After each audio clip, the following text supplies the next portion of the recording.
Okay, baby, here we go. I gotta get naked for this first.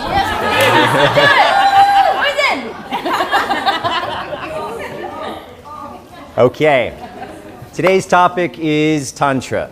And we know from our experiences here that Tantra is the vast science that helps with everything in our human experience.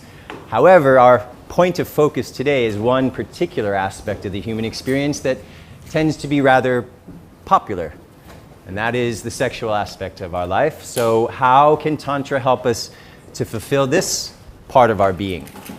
Well, Tantra literally could be called the path of love and oneness. Shiva and Shakti, we've talked about this a lot. Shiva is the masculine archetype, cosmic consciousness. Shakti, feminine creative energy. And they are always one. And to remind you, we see them because we see things in duality, but the whole process of yoga is bringing us back to this union between Shiva and Shakti, matter and energy, or consciousness and energy. So, this is a path of yoga. This is a legitimate path of union. And what happens is, I'm struggling here whether to follow the PowerPoints or just let it flow. I've never taught this with PowerPoint before.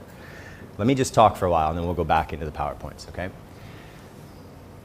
So this is a path of union, not only within ourselves, but now we have the opportunity to come into union with another.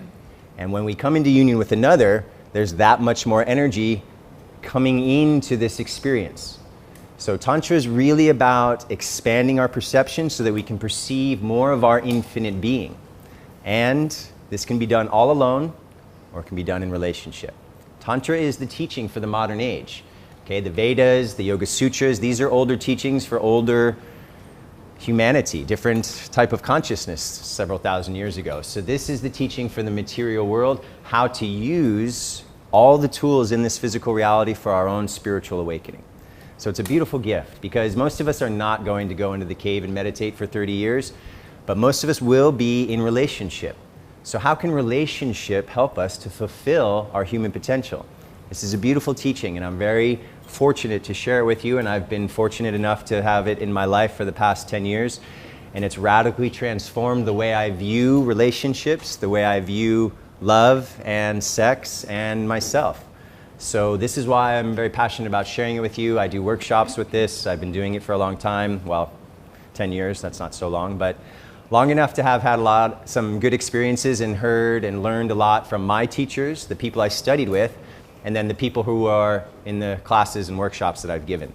So although I am not a woman, I do have good information for you today. Usually when I'm with a partner, I teach with a partner so that the women can hear her perspective. But having taught with a partner over the last 10 years, I pretty much can understand some of the perspective without actually being in the body.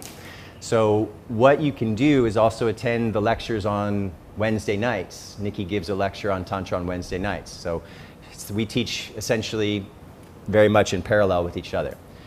So this is a legitimate path of yoga and expansion of consciousness. It's all about your evolution.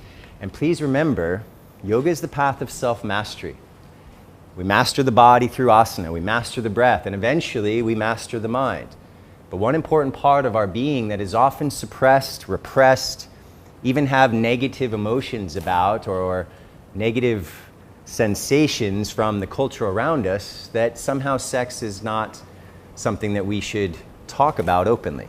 So to master ourselves, all of ourselves, we also need to master our sexual energy and create a healthy relationship with our sexuality.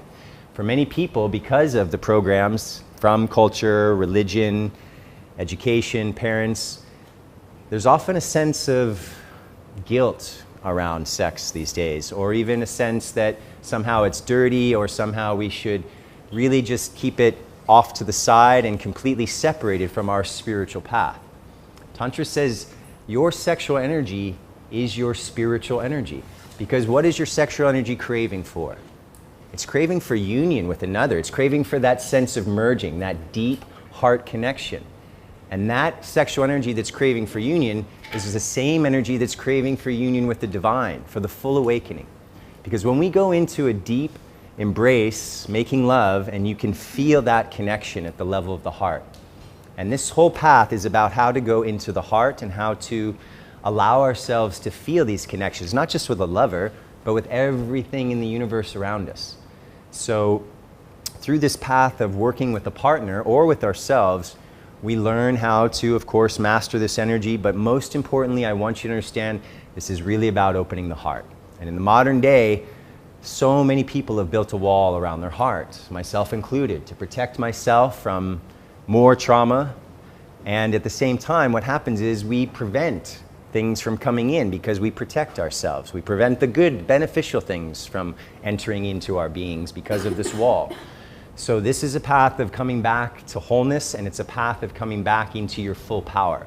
Because once you start to tap into this sexual creative force and use it in a way that helps to amplify your potential, it changes your life. Because rather than just losing it and abusing it, which in the modern world is very common, we can now take this strongest energy that we have in our being, the only energy that can create another human being that we have.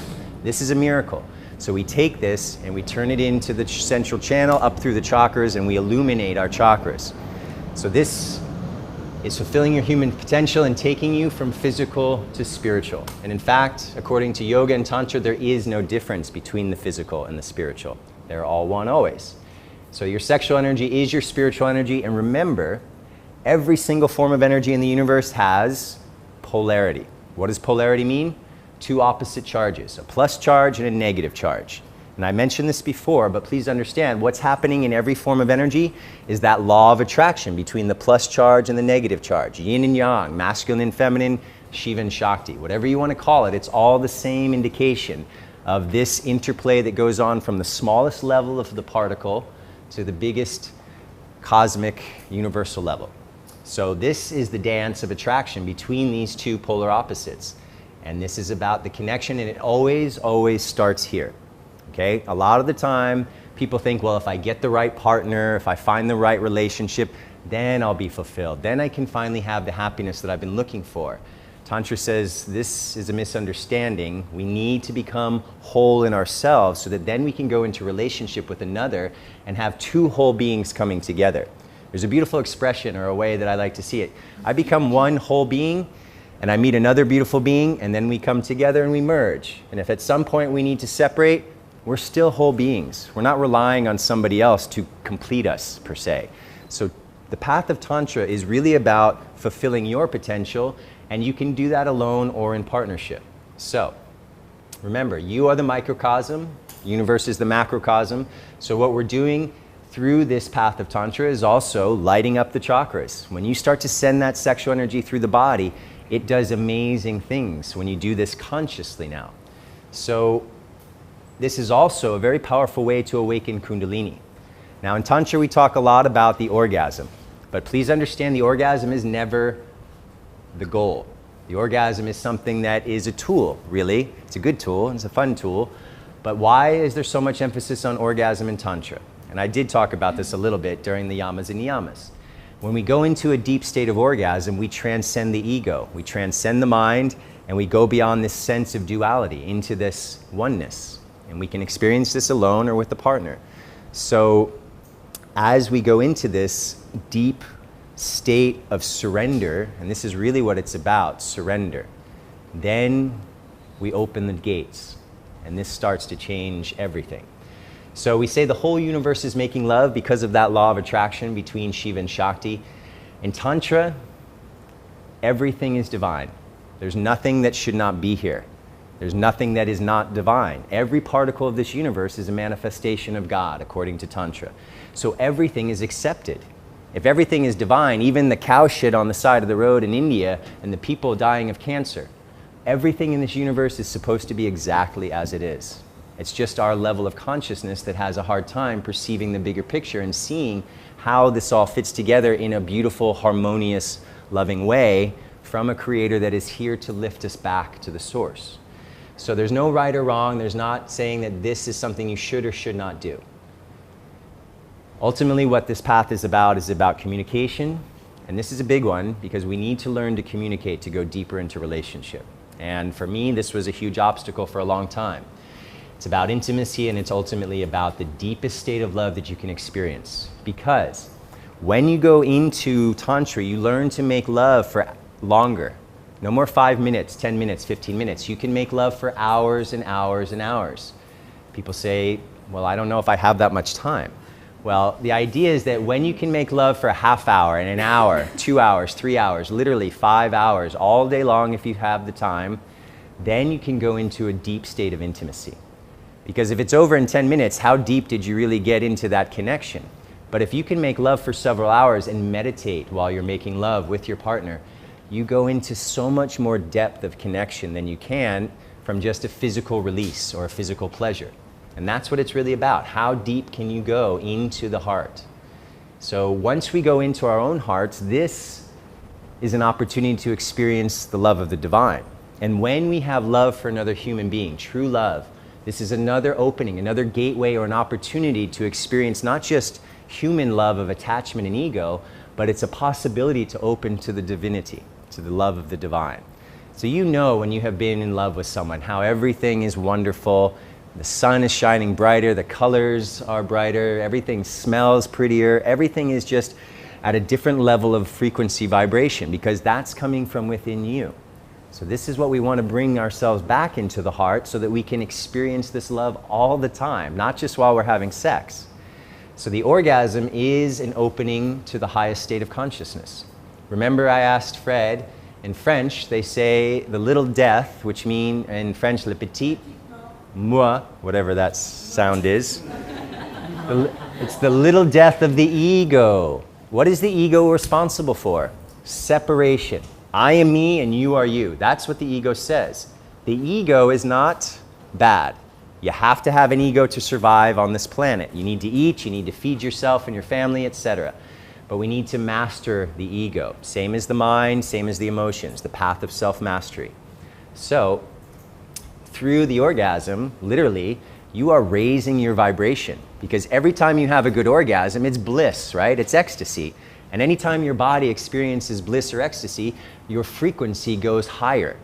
So there is a lot of emphasis on how to cultivate more and longer and deeper orgasms. But remember, the orgasm's not the goal. It's just a nice part of the play that we have to enjoy. So this is a massive path of purification. As you start to send this incredible energy through your body, what's it going to do? The same thing as if you do pranayama, you're purifying the nadis. So now you send this amazing creative force through the whole body, through all the nadis, all 72,000 channels, and you light it up. This is what's possible through the purification, through using the sexual energy. Now, we're going to start with men because, let's face it, it's usually the men who come first anyway. And how long are you practicing on that one? every time I teach. Okay? So, what I want to introduce is some important concepts. Don't worry, ladies, we're going to get to you next. And the important thing to remember is that it's really good for both of you, men and women, to hear the other story. Because you need to understand, it's not just about one side. 40. Okay. Now, in general, what happens when a couple gets together to make love? There's stimulation, arousal, and we're going to go to the men first. Usually, let's say this is 100% arousal, and that would be the orgasm. And this is the time, 5 minutes, 10 minutes, 15, all the way 20, 25, 30, 35, 40, okay? So we got 10 here, 20, 30. I need to do this so you can see clearly what I'm saying. Okay, so modern research has done Masters and Johnson in the last century, I think in the 60s and 70s, had a very big expansive research project where they looked into the sexuality of human beings. And there's been other in modern times that have also done this, but this is one of the most famous research groups to look into sexology. And what they found through the research, and I'm going to give you a generalization. I know there's always exceptions to the rules, okay? But in general, what happens when a man is making love, he gets aroused and he gets to 100% orgasm in anywhere from 5 to 10 minutes, okay? So, a woman, on the other hand, with sexual stimulation, she takes her time. And that's not a very good pen.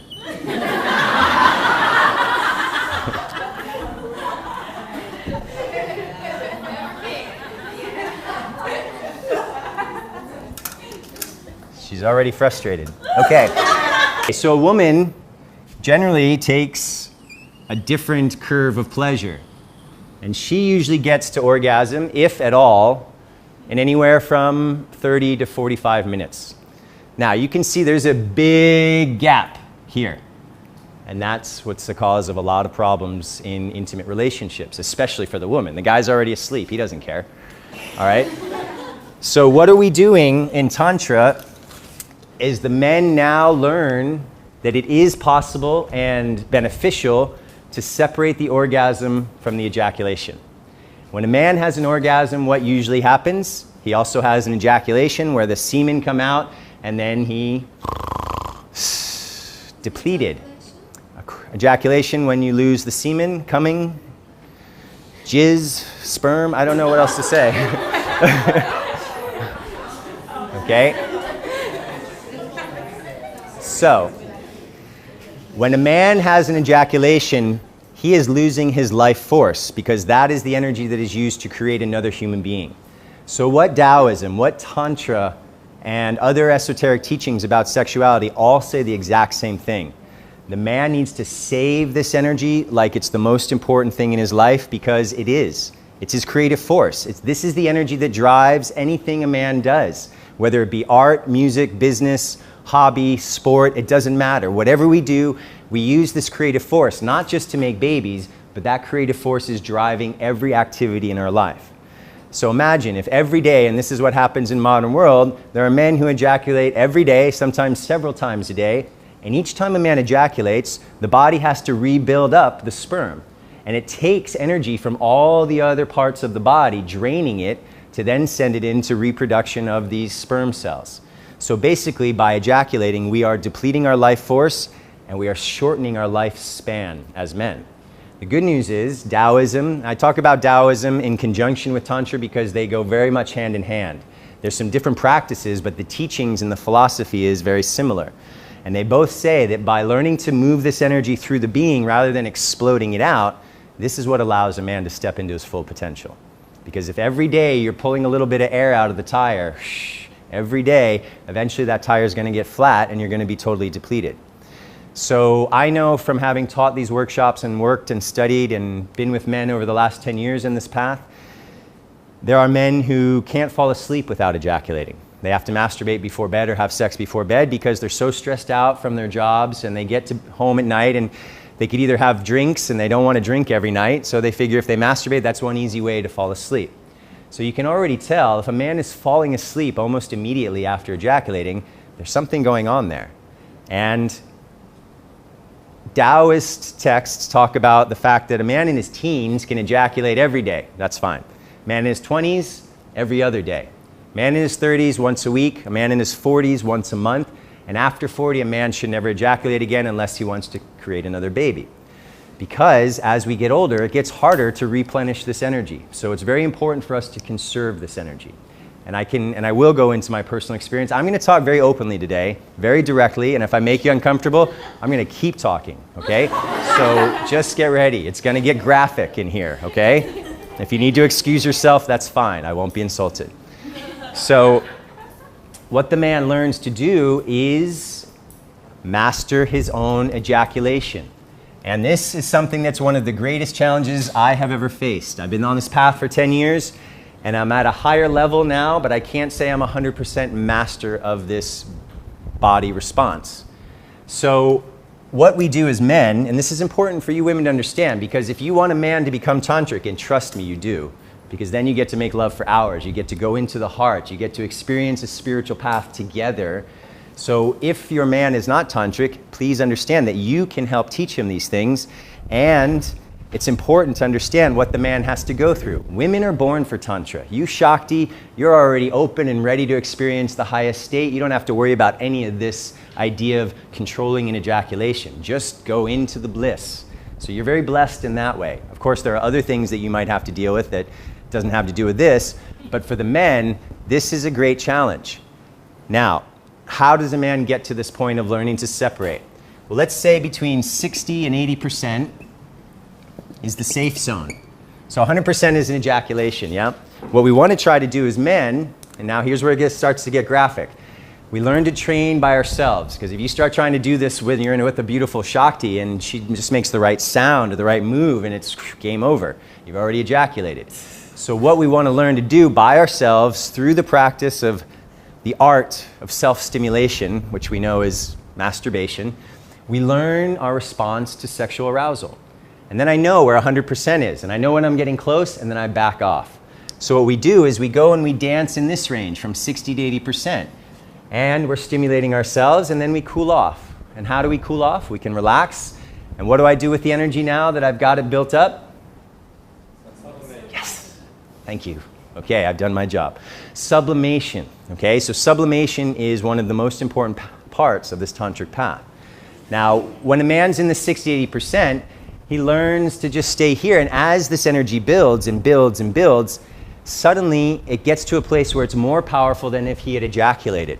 Now you've got this tremendous energy running through you. Rather than an explosion and starting the snoring, you're expanding and expanding with this power. And what happens is, as a man does this, he starts to learn how to come in harmony with the woman.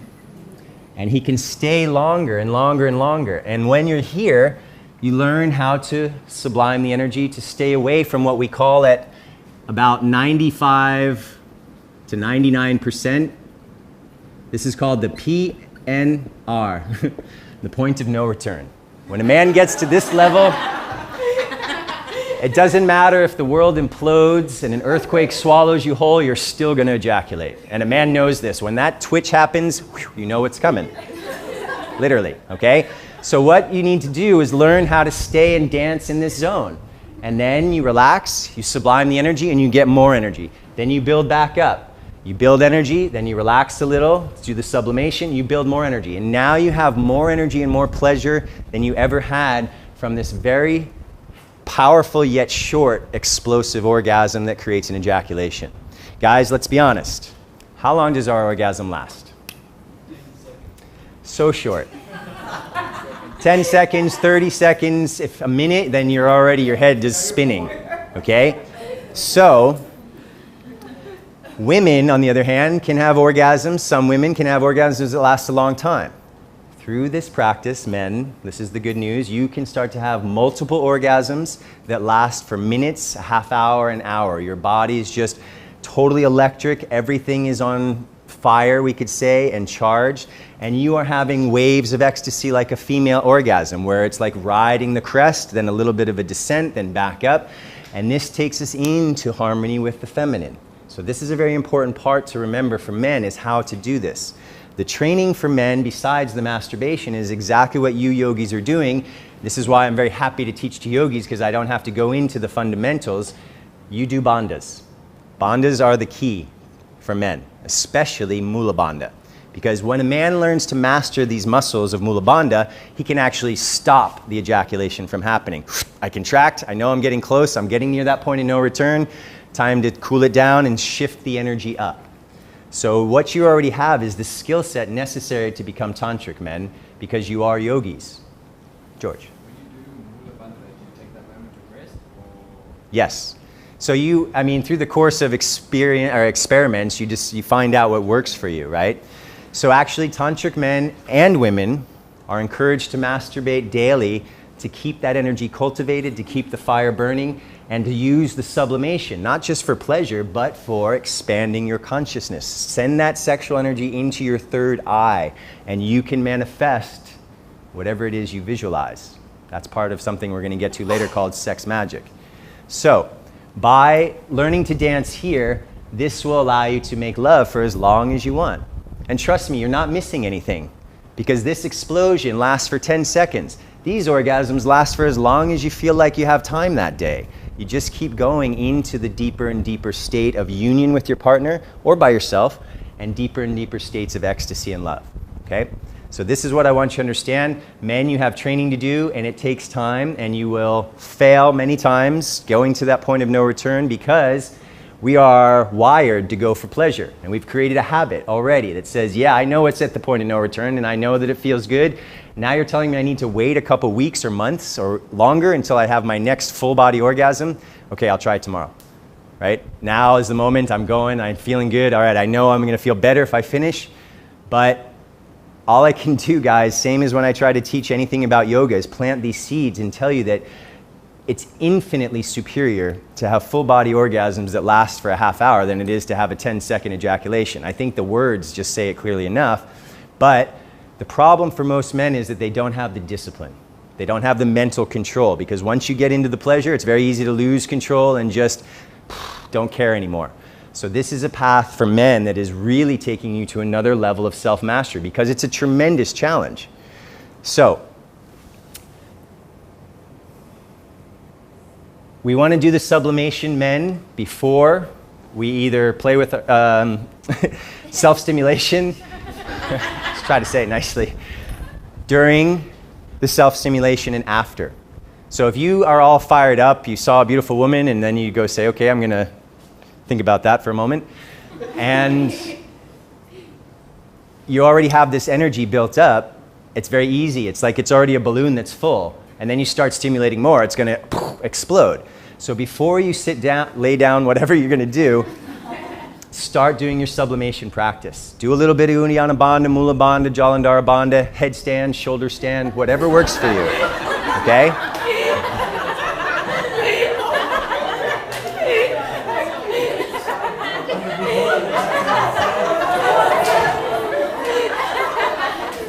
Now, as you are doing, listen up please, as you're doing the self-stimulation, of course you are also doing sublimation, keeping away from the point of no return. And then after, rather than finishing with this big balloon that's about to explode, next time you see a beautiful woman, you can sublime the energy after and send it into whichever chakra that you would like to open.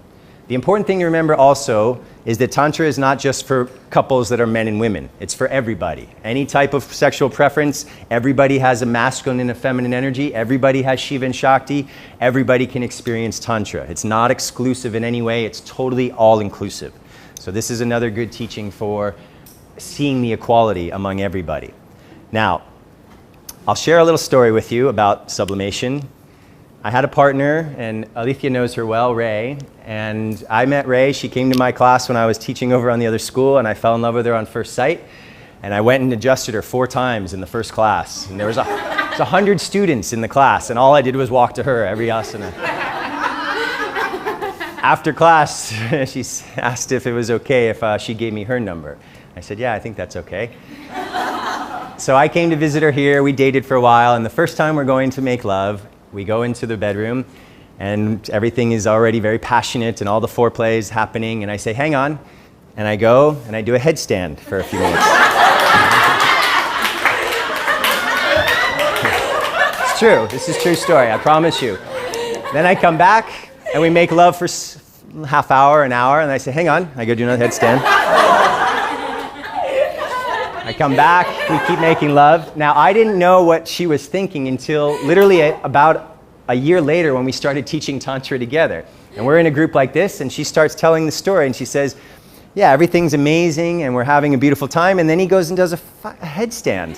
And I was like, what the hell is happening here? Then he came back and made love to me for an hour, and then he did another headstand, and I thought, oh my God. But then he came back to me again and made love for another 2 hours. I said, I don't care about the headstands. This is fine, okay? Good. Do as many headstands as you need to do. Now, this is a few years ago. I don't need to do headstand anymore, so I don't have people like looking at me strange at the beginning of a date, or the end of the date, I should say. So the sublimation is what I'm trying to say is actually extremely important, okay? For men and for women.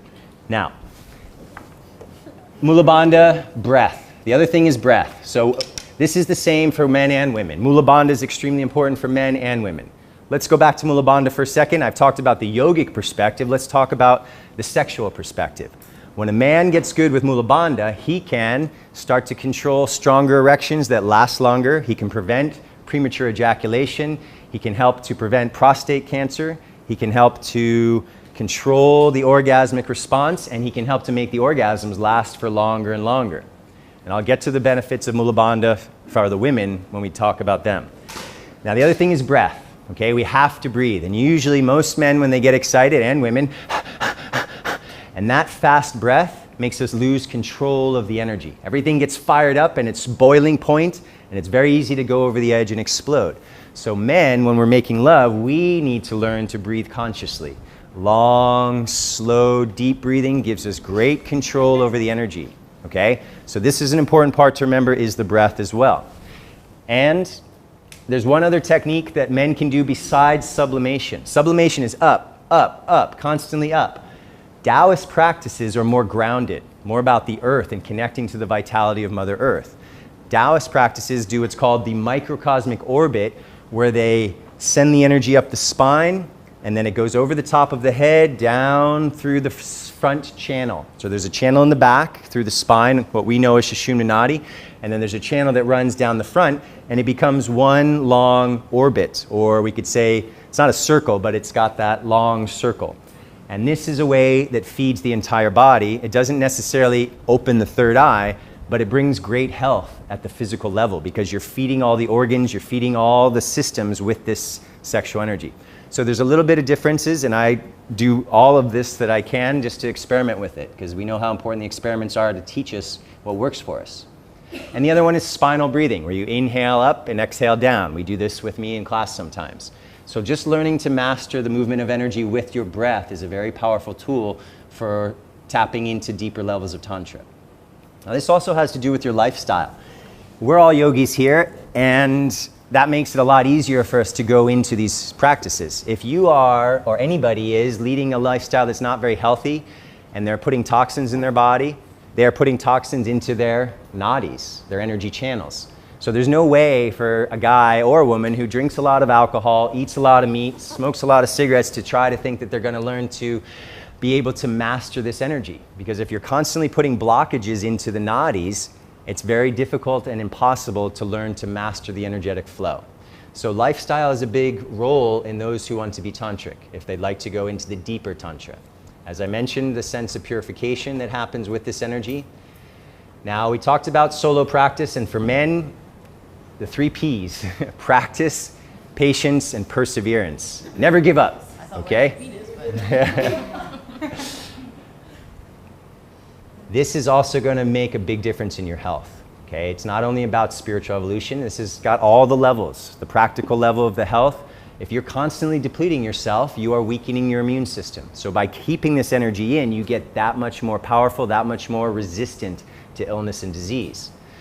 Also, the erection, if men have problems with erection, misfunction, malfunction, dysfunction, whatever you want to call it, this path of Tantra, learning to move the energy and all the things that we're talking about, is one of the most therapeutic approaches to dealing with erectile dysfunction.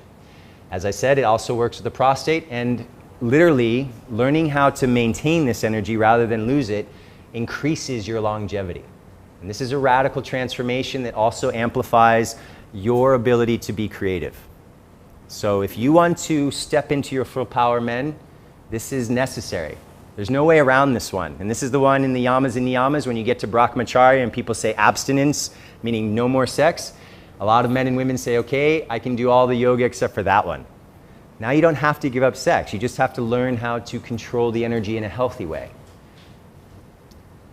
So, this path is a path of courage, because it really is very challenging, and it forces us to look at ourselves in a way that few other experiences can do.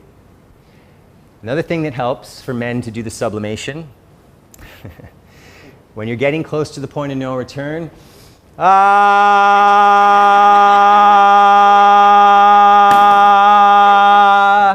what happens? Energy sublimes right up and out.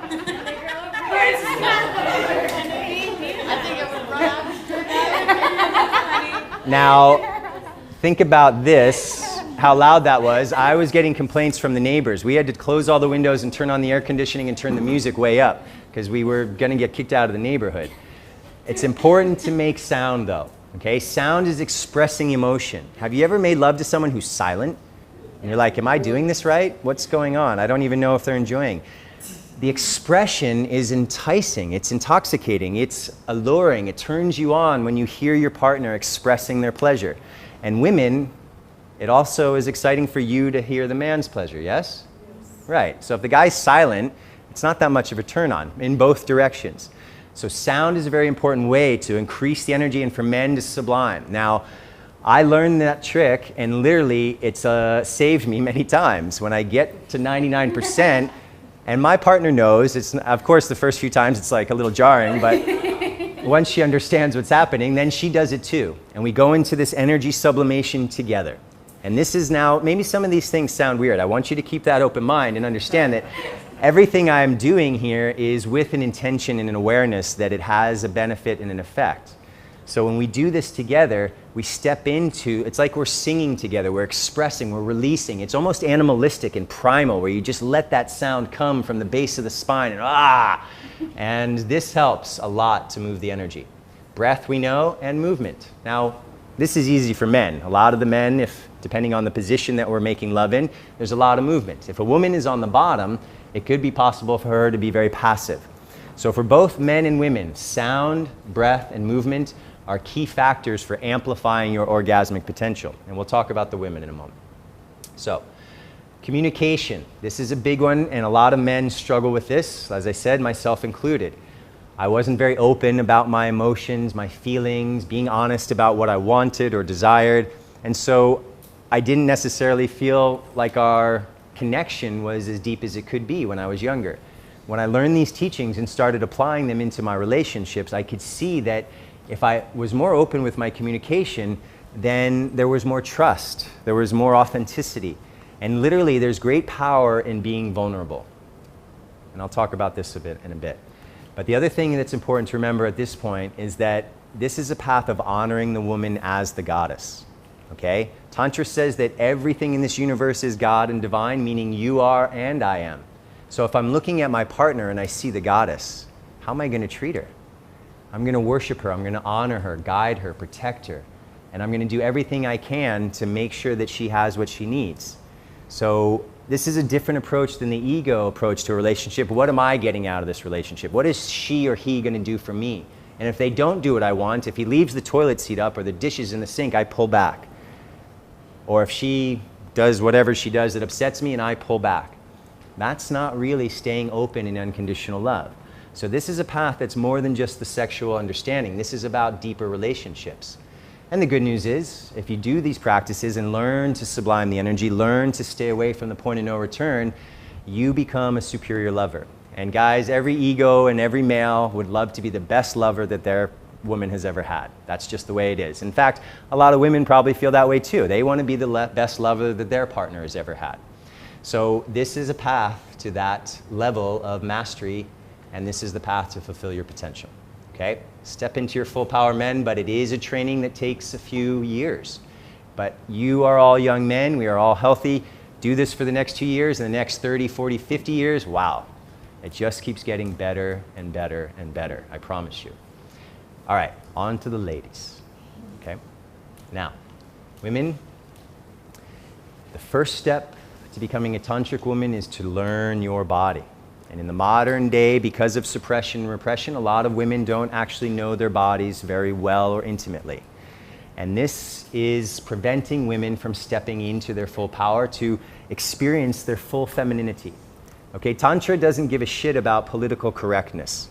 Men and women are different. Yes, they're equal, but we are different, and thank God, because that's what makes it interesting. Because if the men and women were the same, then how would this attraction be happening? It doesn't mean men and women only, guys. I know I say that, but that's just the most common relationship on the planet. Also, any other form of relationship is fine. But when you have that attraction to another, you have an opportunity to share yourself with another person. And if you don't know your own body, how can you know what turns you on the most? Which places are the most exciting to be touched? Which places get you to that place of expansion and orgasm? So women are also encouraged, just like men who need to master their energy, women need to understand their bodies through the art of self-stimulation, masturbation. And literally, I have talked to so many women over these 10 years, and to my surprise, because as a man, it's like, yeah, I masturbate almost too much, probably, as a young man. When you're a kid, you don't know what to do with all that energy. It's just too much. But women that I've talked to, there's a large percentage of women that never masturbate. And there's also a surprising percentage of women that never have orgasm from penetration, from intercourse, from sex. There's also women that never have orgasm from any stimulation. So this path of Tantra is a path to helping women step into their full femininity, helping them to experience this amazing body that God has given you. Because you have zones of pleasure that men do not have. You have body parts that are created only for pleasure. That's unique to the female human being. A man does not have that. So learning your body and learning what part of your body is going to send you off into space is part of your journey. Now in Sanskrit we have the word for the vagina, it's called yoni, but it doesn't just mean vagina, which sounds very hard, okay? Yoni, sounds so beautiful, flows off the tongue. Okay, so yoni literally means sacred space, and out of the yoni the whole universe is born. So this is the creation, and this is important to understand, that you are a goddess and that you have more power than you even know at this moment. But through the path of Tantra, through balancing your relationship with your own sexuality, you can step into your full femininity, your full power. Ladies, the good news is you have 7 or more different kinds of orgasm. Men are going, what the? We don't get anywhere near that.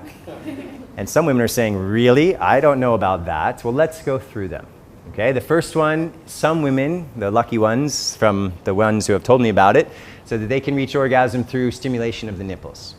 Then we go down into the yoni, and the entrance to the yoni is also have a lot of nerve endings. So just stimulation of the entrance to the yoni can bring about an orgasm from some women. Then if you go deeper in, there's the walls of the yoni, and stimulation of the walls for some women can create an orgasm. If we go back out to the entrance to the yoni and up a little bit, there's the clitoris. And the clitoris is generally the most accessible orgasm for the largest number of women. It's the easiest orgasm to achieve, let's say, for lack of a better word, or to experience. And this clitoral orgasm is something you all need to understand. It's very much like a male ejaculation in that it's very powerful, it doesn't last very long, and sometimes women feel depleted, actually, like they've lost energy from a clitoral orgasm.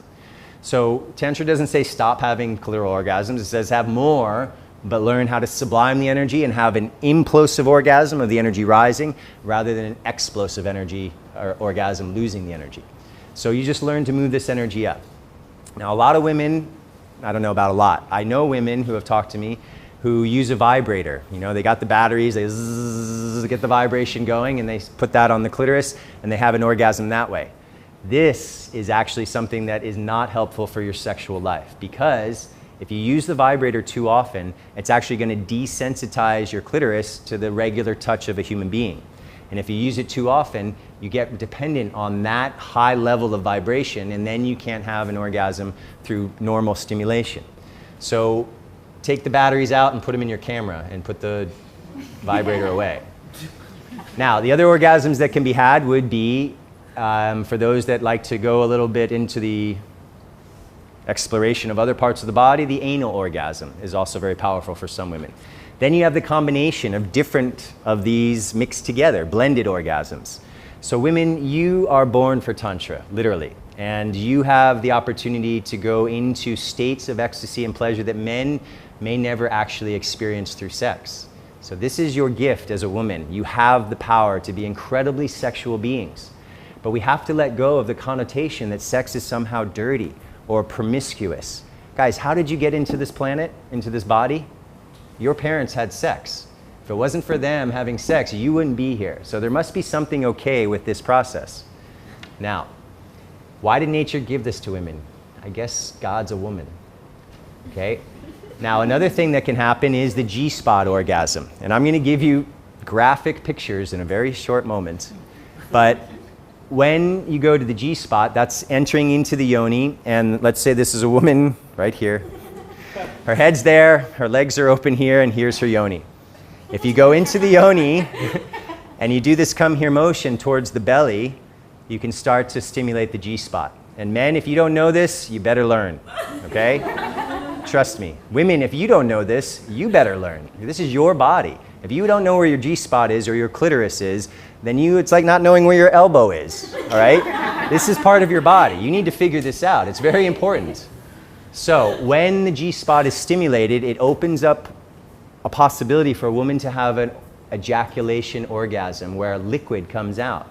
If you've ever watched porn, it's called squirting. I don't know, I've never watched porn. But if you've ever watched it, it's called squirting. And this is not just some porn show, which I know they do fake it, but in real life, a woman with certain stimulation can have an ejaculation orgasm. And from the women I know, they say this is one of the greatest gifts of being a woman. When they release that liquid, it's called kalas or amrita, which literally means the nectar of immortality. And Tantric texts say that we should drink this nectar in to prolong our life. It has psychoactive properties like psychoactive drugs, like LSD, like psilocybin mushrooms, etc. It changes the consciousness. So when a woman has this, what's happening is there is an energy that's literally being transformed into a physical material of liquid. This is called alchemy. Alchemy is changing something base, a low vibration, into a higher vibration. So when a woman has this female ejaculatory orgasm, it's not like a male ejaculation where she loses energy at all. What she's doing is purifying. And I can say from the women that I know and have been with, they feel like it's a sense of release, it's a sense of stepping into their femininity, and it's a feeling of purification. So it also brings, of course, an amazing sensation. It doesn't have to happen with an orgasm. It could just happen through stimulation. And some women can have it with stimulation of the clitoris. Some can have it with stimulation of the G-spot. It's different for each woman. But if you have never had a female ejaculation, this is something that is a gift of the woman's body. And all women have the capacity to do this if we can bring the woman, or they can bring themselves, to a place of surrender and trust. And these are two big issues that we'll go back into. So women, also the art of self-pleasing. Now here's a technique that might be interesting to hear. When the woman is doing the self-stimulation, put a mirror in front of the yoni so that you can see. This is literally a flower that opens and creates this amazing life that gives life to the universe. It is a magical, mystical part of this universe. And if you haven't seen it yet, it's something to look into, literally, to understand the power that you have. So having a mirror there, and a lot of women are very shy about this, and a lot of cultures say, God forbid you even talk about masturbation, let alone do it. So please understand that this mastering of your body will help you to be a more balanced and integrated being. So as we said, the sound, now not like, ooh baby, you're so hot. It's more like the real sound, whatever you need to let out, not something staged or fake just because Jason said, okay, now I got to make sound. Now, okay, good, you're so good, you're so good. So, but letting out sound is letting the energy flow. When you don't let the sound out, you're locking it down, you're holding it in. You want to let it out, ladies, I know you do. So let it out. It feels good, and it also turns your partner on. So this is also a way to sublime the energy. Use your breath, use your movement. Now, this is important because it is possible for a woman to be passive. It's possible for a man to lay on his back and be passive too. When we move the pelvis forward and back, like pumping, it's called the pelvic pump, and that generates more sexual energy. So either man or woman, the more that they do the pelvic thrusting, the more energy that they are creating in the sexual centers. And then that energy can be moved through the being. So sound, breath, and movement, all very important factors. As we talked about, Mula Bandha, the importance for women now, this is an amazing preparation. It's called Kegels or Kegels in the West for giving birth. And it helps to bring the yoni back into shape after giving birth. It helps to keep the lubrication, especially as women get older, things get less juicy. Remember, we get more vata as we get older, we get more dry. So men and women. So Mula Bandha helps to keep the energy flow down here.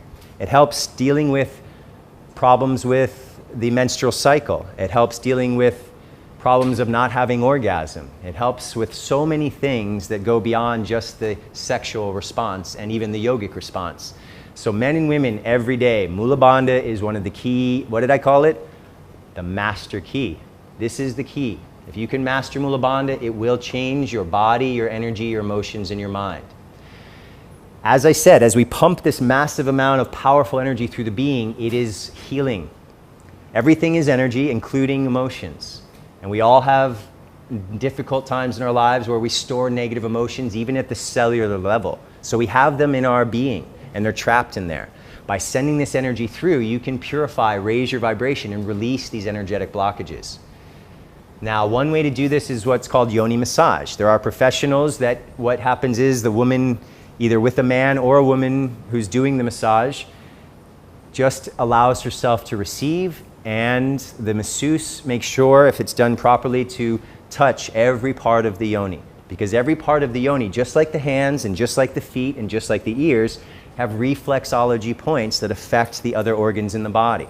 So just like you massage the feet and you bring health to the organs, if you massage the entire yoni, you're also touching those reflexology points. And if there are any blockages, women tend to store negative emotions literally in the yoni. And this is what's preventing them from having orgasms, preventing them from having even sexual desire.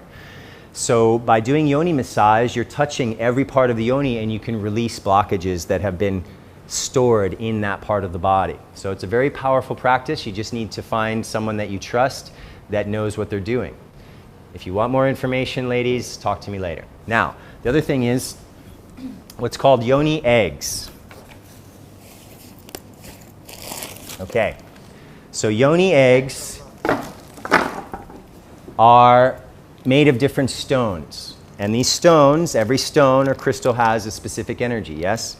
So yoni egg comes from the tradition of China. And the ancient Chinese empresses, the leaders, kept this a secret because it gives the women so much power they didn't want to share it with anybody else but the royal families. And by using this yoni egg, you start to bring energy, awareness, purification, health, and you do exercises and you start to develop the muscles of the yoni. And this is very important as women get older, after childbirth, but also because it makes the man feel amazing. When my partner can massage my, now here's the Sanskrit word for penis, lingam. So when a woman can use her muscles literally to massage the man's lingam, that is amazing for the man. And by learning to master these muscles, you can learn to master sublimation. You can increase the duration and frequency of your orgasms. You can increase the power of the orgasms that you experience. This, according to the women that I know that use this, becomes one of their best friends in this life. And I'm not even exaggerating. I've heard women say this to me, and not just one woman, several women say, this little egg is one of my best friends because of all the things it does. Now, there's 2 holes and allow you to string a little thing of dental floss through it and tie it into a circle. And you put the larger end into the yoni first and the dental floss can hang out. Don't worry, you will never lose it. The yoni is not an infinite space. There is a certain place where it stops, so it can be fished out if needed. But if you have this string of dental floss that has wax around it so the string won't fall apart, you can use a finger and you create resistance. And then you use the muscles to try to move the egg up and down through the yoni canal. And you use the resistance on the string. It's like using a weight. You're building the muscles. And once you learn to control the muscles here, all I can do, because I'm not a woman, is share with you what the women have told me. It changes their lives. And go talk to Nikki. She'll tell you the same thing. And they come in 3 sizes. If you have had a child, then they recommend using one of the bigger sizes because it will help you to bring things back. Now, the other size, we have large, medium, and small. This is for the master, okay? Because the larger eggs are easier to feel, easier to move. Once a woman gets good at controlling the larger egg, then she goes to a smaller egg, and that's harder to feel and move, and then you get, it's like strength training. You grow slowly, slowly, stronger and stronger. This, you go smaller and smaller, okay? So I'm not going to give you a whole lecture on yoni eggs. I have them here if you'd like to get them. I don't know if I have enough for everybody, but they're 1,000 baht each if you like them. All the women that use them, that end up finding out how powerful this is, they tend to use them every day. I've had women that tell me they practice yoga with them. They sleep with them. They do whatever they want to do with them. You don't have sex with them okay, obviously. But this is something that is very powerful for health, healing, and all the other good stuff that I'm talking about. So I'm going to give you a website to look up more information on the yoni eggs.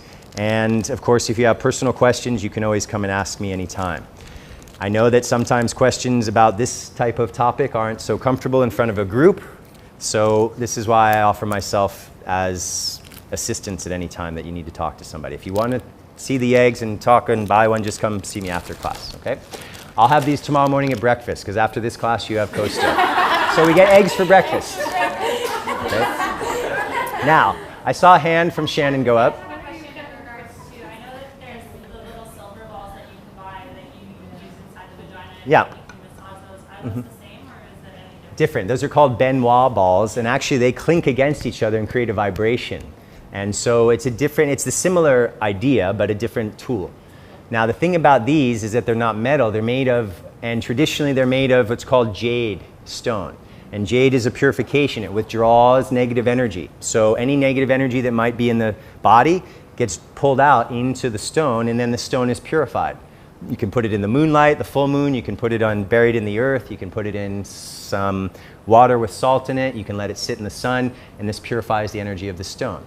And this particular jade is called nephrite jade because it has a strong quality of purification. I know women who like to use rose quartz because it's very soft and opens the heart. And so each of the different types of stones will have a different energetic effect in the being. So yoni eggs are another powerful tool for women to open up themselves to the highest capacity of bliss. Now the big one is for women is coming into this idea of being able to trust their partner. If a woman can't trust, she cannot surrender fully. And a woman can never go into the fullest orgasmic potential if she can't surrender fully. So this is a big issue for a lot of women because they may have had relationships where they didn't have the trust in that intimacy and they couldn't allow themselves to surrender. So this idea of communication keeps coming up again and again and again. Let's think about it this way. To be vulnerable means to show all of yourself. And this is something we are terrified of because God forbid if I show something and my partner runs away. So I hide certain parts behind my mask. And then my partner tells me, I love you.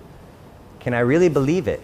Because she's only seen part of me. She hasn't seen the whole movie, the whole picture. She's only seen what I want her to see. And when she tells me I love you, there's a little bit of doubt.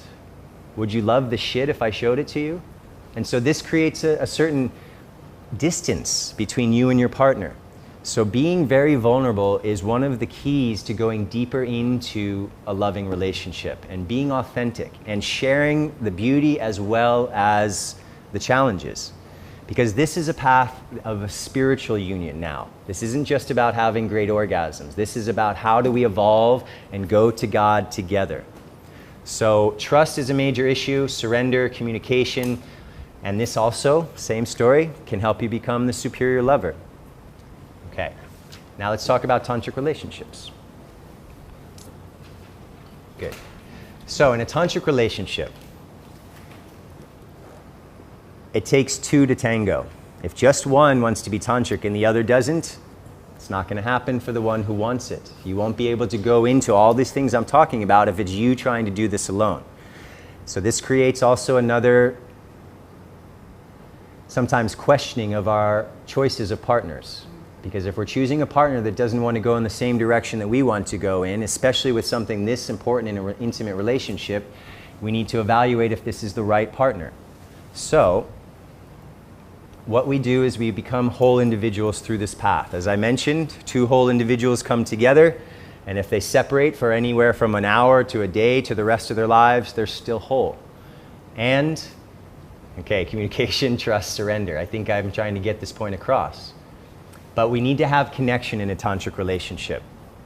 Connection to have a successful spiritual relationship, according to a great teacher in the last century, Gurdjieff, he said that if you want to have a spiritual relationship, you have to have the connection, not only the body. Okay, yeah, we can have that physical attraction, the chemistry, and we want to go be like bunnies and have sex all day long. But if the heart and mind are not involved in that connection, it will never be a fulfilling relationship. So we need all three levels of our being to have the deepest level of relationship with a partner. Mon? So you're saying... Hang on a sec. Monica, did you have a question? I saw a hand go up. So, from a biological and scientific perspective, is it possible when you're just having sex to completely detract the heart and mind? Literally from a physical and scientific perspective? I would say that's more from a consciousness perspective where you choose to detach and isolate one part of your being from another. So it's not a biological thing where you detach your mind. That's a mental activity or a consciousness where you say, okay, I'm going to separate some part of myself from another part. And for some women, that is exactly what they do to be able to have sex, because maybe they've been traumatized, maybe they've had a bad relationship, and their partner wants to have sex, and maybe the woman doesn't want to. So unable to do this, they created a separation within them, a split within themselves. And this is not healthy at any level. So I understand where you're going with this, and for some women, this is a tool that they actually use to disassociate so that they can help the person that they love to have an experience that they'd like to have. I'm generalizing, obviously. Yeah? Okay? Your turn. So are you saying that it's difficult or maybe impossible to have tantric sex if you don't love someone? No, I'm not saying that. You can have sex with someone you don't love and you still have energy. But what happens is when people start going into Tantra, maybe they just have this physical chemistry and they say, okay, we can try this together. I'm attracted to you, let's go for it. As soon as you start going into this, your energy is going to go into the heart and open it, and you're going to fall in love. Like, I experimented with a lot of different things in my life, and I tried to make love without being in love, and eventually through the Tantra, I fell in love very quickly, actually, because the heart opens with all this massive energy going in. And if you're making love for hours, you're going to go deep, and you can't help but fall in love with this intimacy. So it's a natural way to go deeper into that love. What about the mind? What about the mind? What about the mind? When you don't love someone and you fall in love via sex, where's the mind here? This is a good question. Well, the mind has to accept and be willing to be open to this person. And then the emotion is what opens the mind. So if you feel that energy of love, that could change the way you think about this person or think about relationship or think about what it is that you actually want in your life at this time. Okay? Now, all of this stuff in a tantric relationship starts long before you get into the bedroom. Okay? The foreplay is every moment of every day because it's how you treat each other, how you communicate, how much trust there is. That's what leads to the deeper level of intimacy and connection. It's not about how good you are at stimulating the G-spot. It's not about how good you are at having an erection for another hour. It's really about how you treat each other, and this is what opens the heart and mind to be surrendering to the partner. So when we get into this deep level of communication and we have studied our bodies through our solo practice, we can ask, show, tell, and guide our partners exactly what we like, don't like, what we need, don't need. And then it's not like, there are moments when you just want to explore and discover, but there are moments when you're like, all right, get to the point already. You're all over the place and you're not anywhere where I want you to be. So for women, this is a big issue because a lot of men in this world, and this is not an insult, but this is what I hear from so many women, that men just don't know what the hell they're doing in the bedroom. And so the women are continually frustrated. And this is a sadness for the women because they don't feel, they love this person and they want to go deeper into the connection, but there's a physical impediment, a blockage, because the man doesn't know what he's doing and he sometimes ejaculates before the woman even gets turned on. So learning how to, in a loving way, guide and teach your partner what it is that you like helps the partner to understand, and then you get what you need, which is an important part of this process of going to the places that you know will create the most ecstasy. To create, because it's not, again, about ecstasy, it's about raising your vibration. So we talked about the power of vulnerability and authenticity, and literally, again, as you see the god or goddess in front of you, we all have egos, we all have masks, but underneath that ego, underneath and behind that mask, is the divinity looking out through the eyes to see the world. So if you can see beyond the mask and understand that the person you are making love to is divine, but not only that, that person should be served, honored, respected, guided, and protected. And when we put the other person's needs first in relationship, two people putting the other person's needs first, that means everybody's needs get met. So we take care of the other as if this is the most important person in our life, because hopefully in an intimate relationship it is. And this is what takes you into love. It's not about the sex, but the sex is an expression. It's a manifestation that we use the physical body to express this desire for union. So when we actually get to the point where we want to make love, you can have as many quickies as you like. You can do it wherever you want. I've had sex all over Vikasa, and there's lots of beautiful places here to make love at night when nobody's around, obviously. I told you I'd be honest.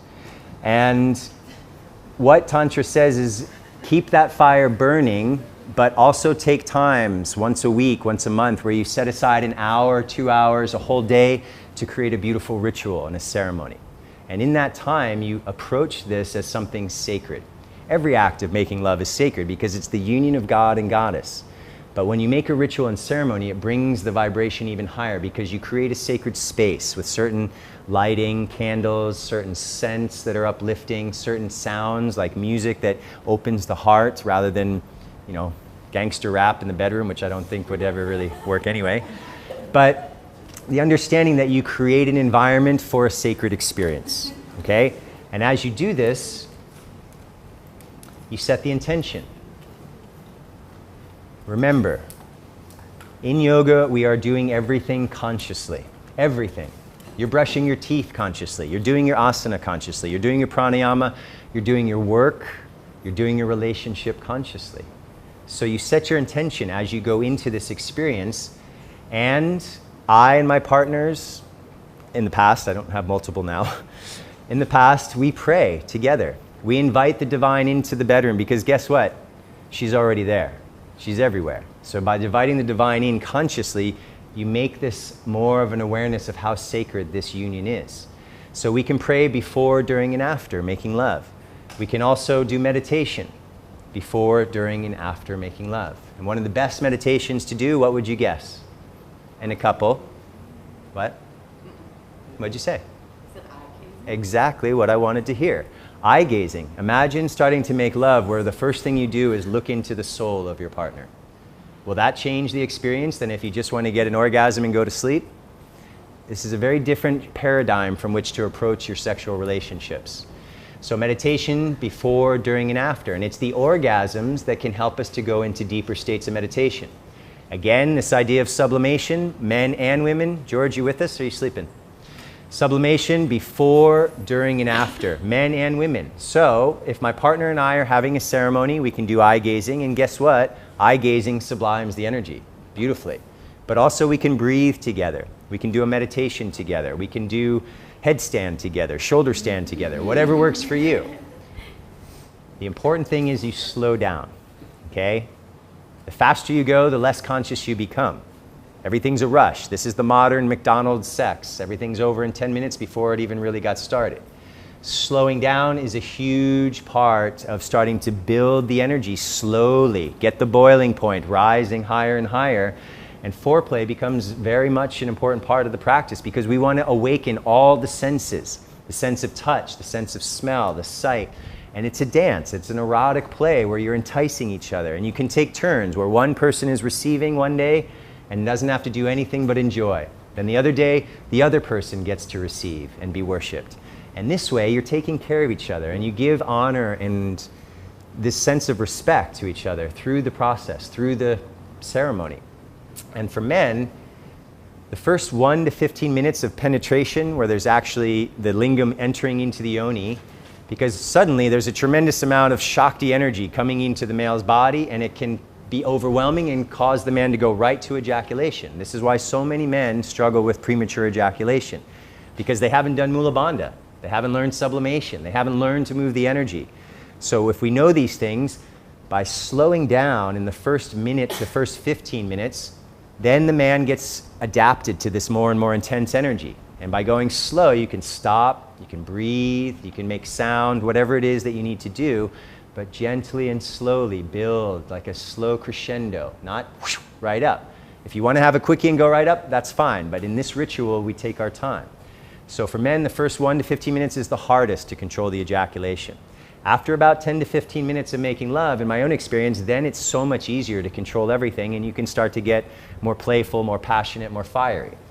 Now, there's different types of breathing that we can do together. One is called breathing literally together, where we inhale together and exhale together. We can do this while eye gazing. We can do this back to back. We can do this in a loving embrace. The beautiful way that I like, that I find even more powerful, is called reciprocal breath. That means when my partner exhales, I'm inhaling her out breath. Then when I exhale, she's inhaling my exhalation. And we're sharing the essence, the prana, the life force back and forth together. And it sets you into resonance, harmony with their vibration. So by breathing together, you're coming into a deeper, more subtle level of union and resonance, connection. So breathing together is very important. You can do the microcosmic orbit together. Okay, there's going to be some more things that I show you. Oh gosh, am I running out of time? We're doing okay. So the microcosmic orbit is where you decide together which person is part of the orbit. So you could breathe the energy up her spine and then down your spine. Up her spine, down your spine. And you create an orbit that connects both of you.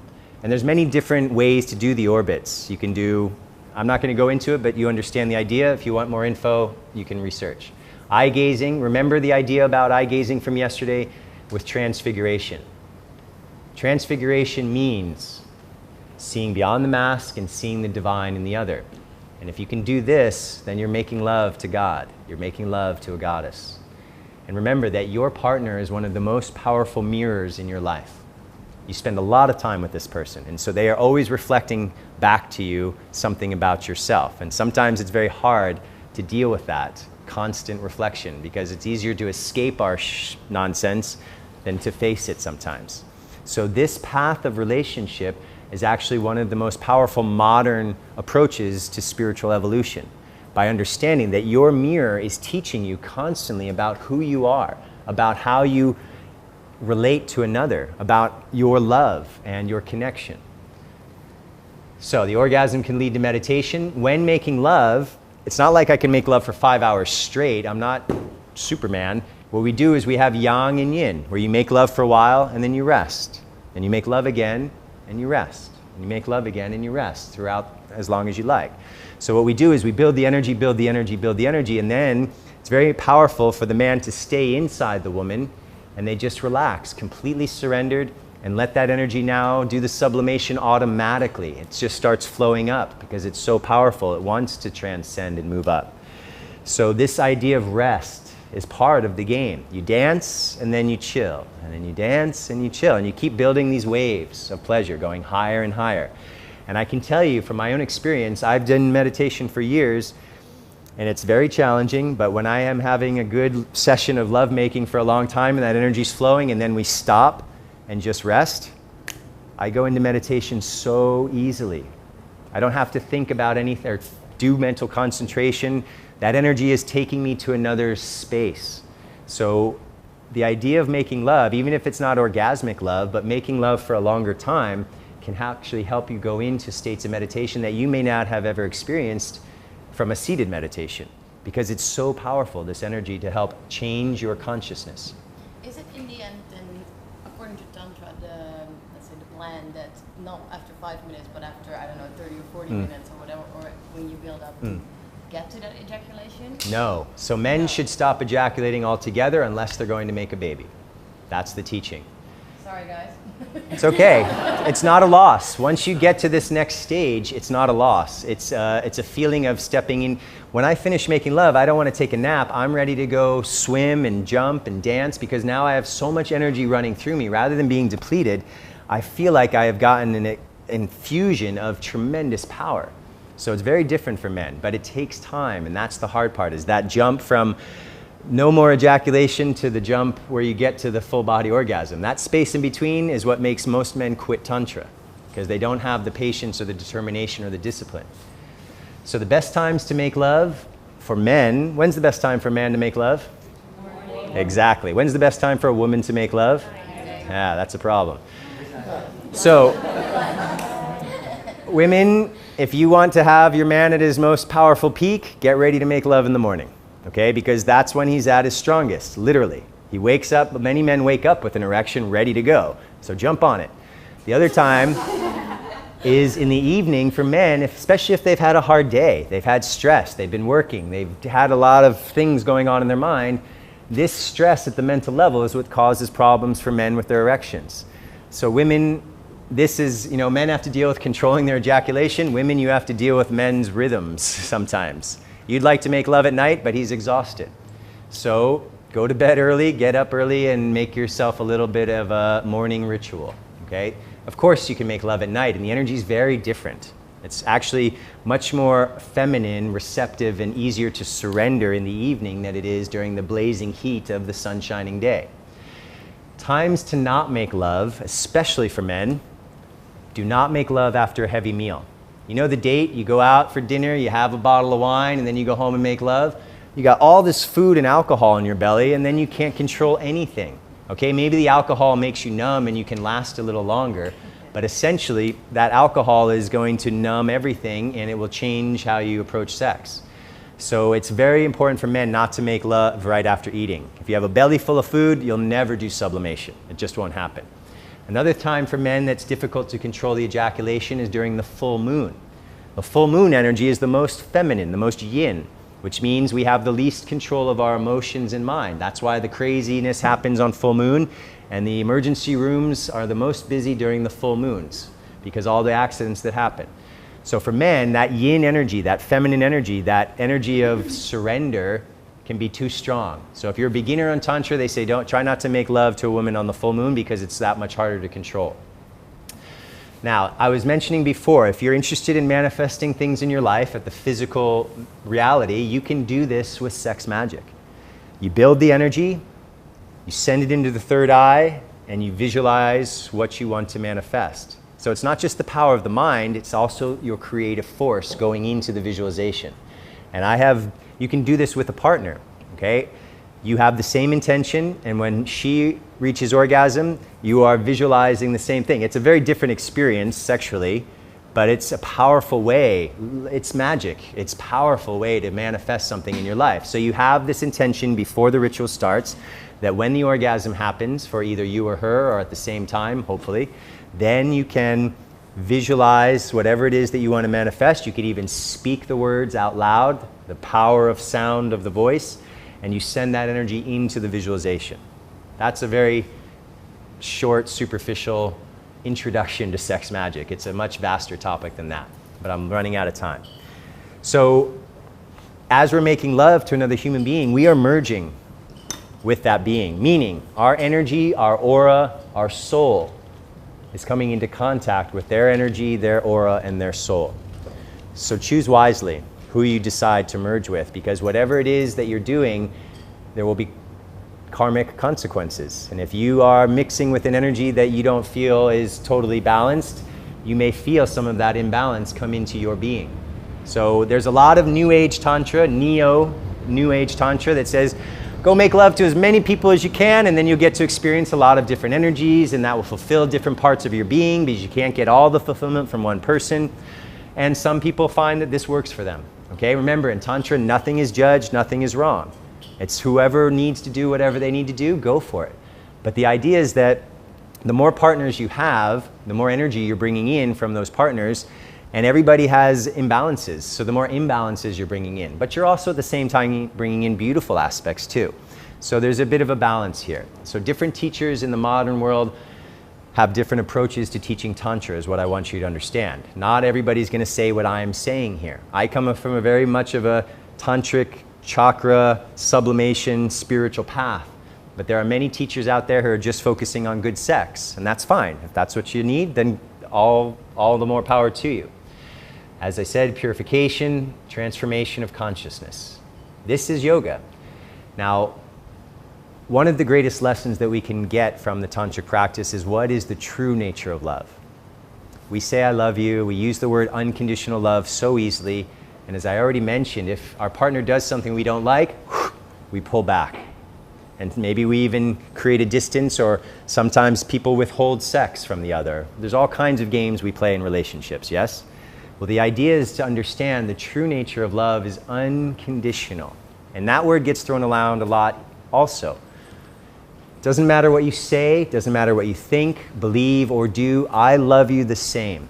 Even if you screw up, I still love you no matter what. Like a love of a mother for her child is the way that I think of it. How many times have I screwed up and my mom still is there for me? Can we do that for our partner? Can we understand that they are human with imperfections just like we are? We're all going to make mistakes. Can we continue to go forward and into the intimacy rather than pull back? This is a very powerful teaching for most of us because we start to close. Something they do we don't like, boom. And that is not love, okay? So this is a path of really starting to go deeper into what is love. This is the path of transcending your ego, and this allows you to use the relationship as your spiritual path. Because now you are going to God together. You're doing your practices together. My partner and I, we do yoga in the morning. We do sublimation, then we make love. It's actually an amazing time to make love right after yoga. You got everything flowing, and then you go right into this sweaty embrace, and it's already there. Now, a lot of people say, this is great information, Jason. What if I'm single? Good for you. Be single. Raise your vibration, and by the law of attraction, you'll attract a beautiful being into your life because you have evolved yourself while you're single and had the opportunity to focus on your own evolution. Being single is not a curse. Being single is an opportunity to become a whole being. Then when you go into your next relationship, you'll be at a higher level. So don't worry about being single. Do your practices, raise your vibration, and when the time is right, that person will walk into your life. So create the resonance. Now, what I'd like to show you is one particular posture, and I had a volunteer who's brave enough to come up and demonstrate. We're going to keep our clothes on. It's not even very sexual, but if you would, please, Yurdi, come on down. This is called Yab Yum, okay? And this is the union of grandmother and grandfather. This is a traditional concept out of Tantra, and it also is very important symbolism. It's not about two human beings having sex at the symbolic level. It's about the union of Shiva and Shakti, the god and the goddess. It's about yoga, union. And so if you go to India, you can go to places like Khajuraho that has a temple with hundreds of carvings of people in different sexual positions together on a temple. And the Westerners go there and say, what is this? Is this ancient porn? Is this the original porn? No, it's symbolic for the infinite variety of manifestation in this physical reality. So they show that by showing many different possibilities of lovemaking through the physical form. So it's symbolic. But at the physical level, what you're doing is bringing the chakras into alignment. You can breathe together, you can do eye gazing together, you can meditate together. You could be making love or not even making love. There could be no penetration. So this is a way to come into alignment with your partner. So let's show them what it looks like. It's the first time she's done it, and she's very courageous to do this with me. Okay. How can I do it? So bring your feet back here. Yeah. Put the soles of your feet together. Okay.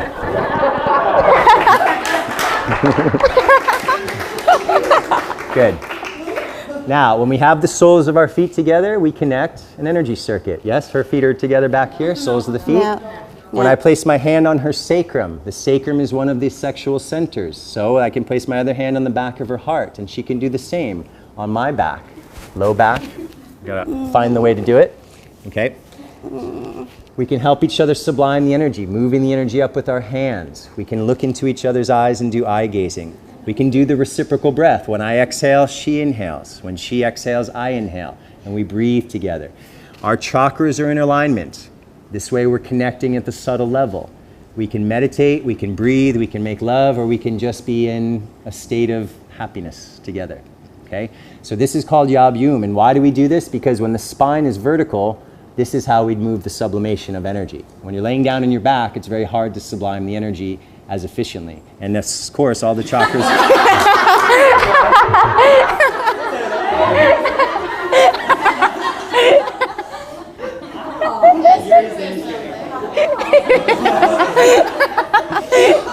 Okay. So this is what Yab Yum looks like, and it's a beautiful way to experience this connection at all the things I've mentioned, okay? Thank you, Yuri. No worries. Okay.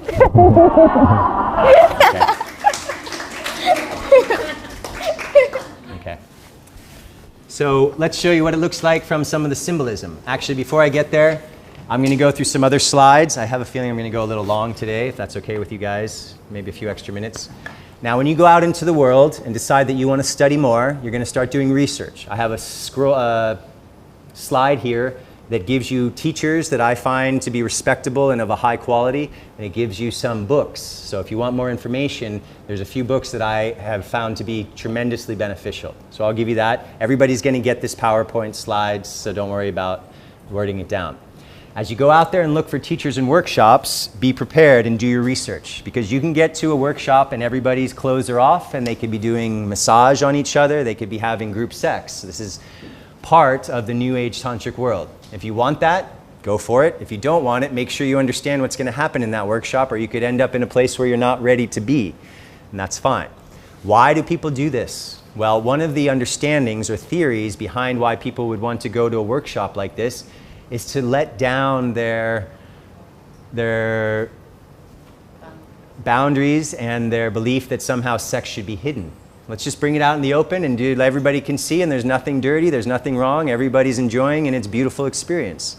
And some people like and need to have their buttons pushed a little bit, to be confronted, to have them look more deeply into their belief system or how they view themselves or their relationship with sex. So by putting into a very extreme situation where everybody's naked or everybody's doing massage or having sex, then you are confronted very powerfully with what it is you think is right or wrong.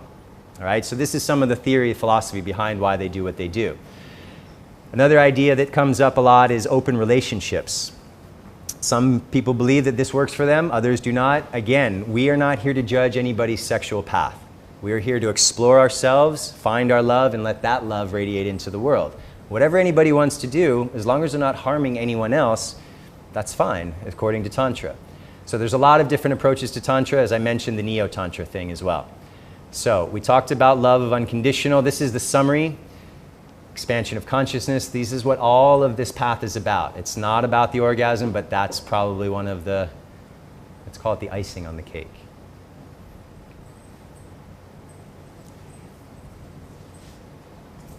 Remember our natural state, Sat, Chit, Ananda. Ananda is bliss. By making love, we can access bliss. So this is helping us come back to our natural state. You are being, you are consciousness, you are bliss. And you get the best sex ever. Truly. Like it's so different than what I had experienced prior. So for all the reasons, from incredible pleasure to incredible spiritual evolution. Now, I want to show you some more things. This is Yab Yum symbolically. And this is more out of Tibet. This is more of a Tibetan symbology. And you can see it's a man and a woman, Shiva and Shakti, or however you want to say it, Shiva and Parvati, his consort. And it has all kinds of significance within this symbolism that I'm not going to go into at this time. So Yab Yum is the union of father and mother, the union of compassion and wisdom. On the right-hand slide, you can see that's an animation of the chakras. So when you're in Yab Yum, your chakras connect. Now, just to give you a quick overview of the female body, because men need to know this if you don't know this, and women, you also need to know this. What I wanted to show here mostly was not this slide at all, actually. Okay, see, I told you I was going to get graphic in here. I hope you're okay with this. But it's important for men and women to know that this is where the clitoris is, okay? This is actually hidden under a hood of skin, a flap of skin, so it couldn't be out of view. But the interesting thing about the clitoris for women and for men to know is that this has, I can't remember, like 300,000 nerve endings, where the tip of the penis has 10,000. So the level of sensitivity of the clitoris is tremendous compared to the sensitivity for the man. And the clitoris is not just something, that little thing that is under the flap of skin. It's actually quite large, and we're going to go into what it looks like in a minute. So when you pull the flap of the skin back, this is when you can see the clitoris. These are called the labia, or the lips of the yoni, and there's outer lips and inner lips. The labia majora, the larger lips, the labia minora, the smaller lips. And learning this anatomy, but through massage, through experimentation, exploration, you learn for yourself as a woman what feels best, and then you can help your man to go there with you. Now, this is what I wanted to show you. The clitoris is not just this. It's actually this whole thing that goes all the way into and behind the walls of the yoni. So this is, by stimulating the clitoris, you're actually bringing energy to the whole yoni as well. This is just a little model of what a clitoris looks like outside of a drawing or the physical body. Okay, that's, I don't know if that's to scale or not. Anyway, not to worry. Now, this is what I was trying to show you about the G-spot orgasm. For a man, for a man is for a man to try to get to that G spot. Arrive at the right time. Yes. As I was saying, it's this come here motion, okay? Placing the fingers into the yoni, coming here towards the front of the body, and this you can start to feel. It's like a little bit of a, it's got texture, and it feels almost like the tip of a tongue with ridges or dimples like a golf ball. And as it's stimulated, it begins to expand like an erection of a penis. Same thing in the clitoris. As it's stimulated, that also gets engorged or blood flowing into it, and it becomes harder like an erection of a penis or a lingam.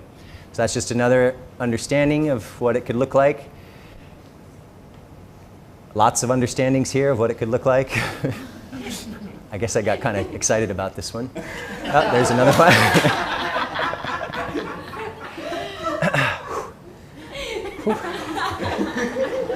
All right.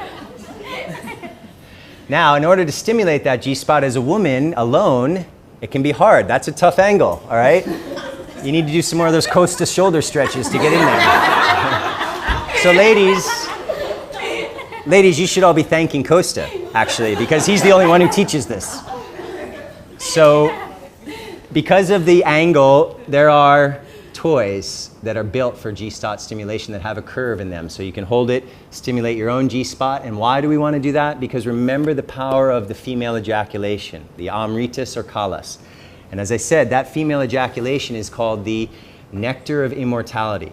It brings long life. So when my partner and I are making love and she has that ejaculation, I either collect it directly from the source with my mouth and then I share it with her and we drink it together, or we collect it into a cup and we drink it together. And this also creates a resonance at a vibrational level that's much higher, much more subtle. And I see people going, Are we sure it's not pee? Because it feels like... Okay, so people ask this all the time. It feels like pee. The first sensation a woman will have when she's about to have a female ejaculation is that she needs to pee. So what the Tantrics say is go pee before you make love so that you know your bladder's empty. Then when you get to that, you release and let it happen. What I've had to do with partners is some women have a lot, like up to a liter through the course of making love, and that will ruin a mattress. So we have to put down plastic. I'm being honest, okay? We have a raincoat that's specific for this activity, and we put a towel or a sheet over it. And then you can have as much kalas as you like, squirting all over the room. And this, actually, if a woman is a yogi and has a healthy diet, it tastes incredibly sweet. Same thing for a man's ejaculate. If he's pure, his semen actually tastes, according to the women, not me, tastes pretty good. So the female ejaculation, the most easy way to have that is through the G-spot stimulation. This is why this is important, because then you step into that understanding that I said before of having this sense of purification, release, raising your vibration, feeling more feminine. So the G-spot can be very powerful for a woman to come into connection with for her own empowerment, literally. This is another tool or toy. It's called a wand, and you can hold one end and use the other end. Obviously, I don't need to explain it. Okay. Let's see. Okay, now, genital reflexology is important also. Remember, I said the yoni has reflexology points. Kidneys, liver, pancreas, screen, etc. Here's what's interesting. The deepest part of the yoni is connected to the heart. The tip of the man's penis is the heart reflexology point. So when the man's penis, the tip, touches the deepest part of the yoni, it's a heart-to-heart connection. And all of these different reflexology points line up when there's full penetration. That's a beautiful thing. This comes out of Taoism, actually, more than out of Tantra. Now, transfiguration, we would have rituals at the other school where everybody gets together and we do a transfiguration, and we would do it for 2 hours. And just that circle we did yesterday, we would do that circle for 2 hours and do it with 30, 40, 50 people. And you start to feel very intensely because the energy in the room is building and everybody's in that zone and everybody's focusing because they're all yogis, so they know how to concentrate the mind. And it's a very powerful experience to do it together in a group. Now, there are aphrodisiacs. There are things from nature that can help to build that fire if you feel like you don't have the sexual fire. There's definitely foods. And as I've said before in Ayurveda, herbs are something we should all look into because they are a gift from nature to bring us into balance. There are herbs for men and for women. The one that is the most powerful for men, it's not like Viagra, but it helps the body to create testosterone, which is the male hormone. It's not a testosterone supplement. It's activating the body's own production. So it's not some foreign substance. And this literally makes a man feel like he's 18 again. I can tell you a few years ago, 40, I started to notice a difference in my body and my erections. I'm being very clear. And I got freaked out. I'm like, oh my God, I'm getting old. I don't have the same that I used to have. So I started researching, and of course there's Viagra, but I knew that that's a chemical and I didn't want to put that junk into my body. And I found through experimentation and through research that Tantric Ali, for me, works the best. And it's like being 18. You can have a hard-on for hours and it lasts as long as you want it to. Now for women, as I told you, there are herbs that help with balancing your hormones. It helps with deal with problems with menstruation, and the big one is shatavari. So I really recommend the women look into that for everybody. There are scents that stimulate sexual attraction or sexual desire, vanilla and sandalwood being two of many options. Now these are the books that I want you to understand. Sexual Secrets, the first book, is an encyclopedia of Tantra and Taoist teachings on sexuality. If you want to understand more about this, go to this book first. If you read this book, you're going to know more than most Tantra teachers, literally. It's an incredible book. It's been written in the 70s and nobody's done better ever since, and it's full of beautiful drawings and animations that help. Now, The Vagina by Naomi Wolf, I read this book. My partner has read this book, my last partner, and we read it together and talked about the information in there. And it's tremendous for women to help them understand the power of their yoni and the power of how that impacts not just sex, but also their feeling of self-worth, their self-image, and also their ability to create and manifest in the world. So for this, you know, I've been through 10 years of looking at books. These are the books that I recommend first for men and women. The next one of the greatest teachers on Tantra is Osho. And if you haven't seen a video of Osho on YouTube, please go look him up. He's one of the funniest teachers I've ever seen at the same time. He's incredibly brilliant, and he talks a lot about Tantra and the path of awakening to our highest potential through lovemaking. Tantric Quest is a story written by a guy who went to India, found a Tantrika. A woman is a Tantrika, and found a Tantrika to teach him about tantric sexuality and tantric path, and that's a beautiful story as well. And the last one is something I recommend for every man who would like to step into their full power. It's called The Way of the Superior Man. Now, modern day teachers that I have found to be good, Osho, Margot Anand is a woman who's been doing this for 30 or 40 years, okay? Barry Long also, I think he's passed now, but he was teaching for a long time. Charles Muir, another American guy who is in his 70s, and you look at him and you think he's in his 50s because he doesn't ejaculate. And literally, you're younger when you stop ejaculating. You reverse the clock of aging. Mantak Chia, here in Thailand, in Chiang Mai, has a center called the Tao Gardens. If you would like to study Taoism and Tantra, these two guys here together, Charles Muir, whatever, and Mantak Chia, they have a workshop each year together for 2 weeks, and they go deep into these teachings. But be forewarned, they also go deep into some of the expanding the boundaries, let's say, by having people get naked and doing massage together in the same room. It's all optional, of course. You don't have to do anything you don't want to do. But if you're interested, this is what's out there. And David Deida is the author of the book, The Way of the Superior Man, that I just had on the last slide. He's a phenomenal teacher. And most of these people you can access on YouTube very easily. There's one video that I have found that was an amazing explanation of how sexuality has been understood throughout the ages, and how in the original teachings of all esoteric religions, they talked about sex as a path to union with God. All the major religions in the original teachings talked about sex as a path to union with God. It's very different than what we hear from the modern religion, yes? So they understood that this is sacred. We've been given a gift to create union through the physical body. We've been given an opportunity to experience the highest spiritual possibilities through the physical body. And this is about 1 hour and 15 minutes, and it takes you through an amazing journey from the origins of the teachings all the way through time. And it uses artwork to depict and to animate the story. Very beautiful. These two are actually a woman that I studied with at the school over there. Maria Freya has become more and more putting herself out into the world as a Tantra teacher. And she has a good website. These 2 websites for women are excellent to learn about yoni eggs, about how to do different practices, about different kinds of orgasms, et cetera, et cetera. She's got a blog and she goes deep into all this stuff. That's it. Tantra is about love. So thank you for letting me share this with you. It's something that can change your life, and I hope you all have a chance. Thank you.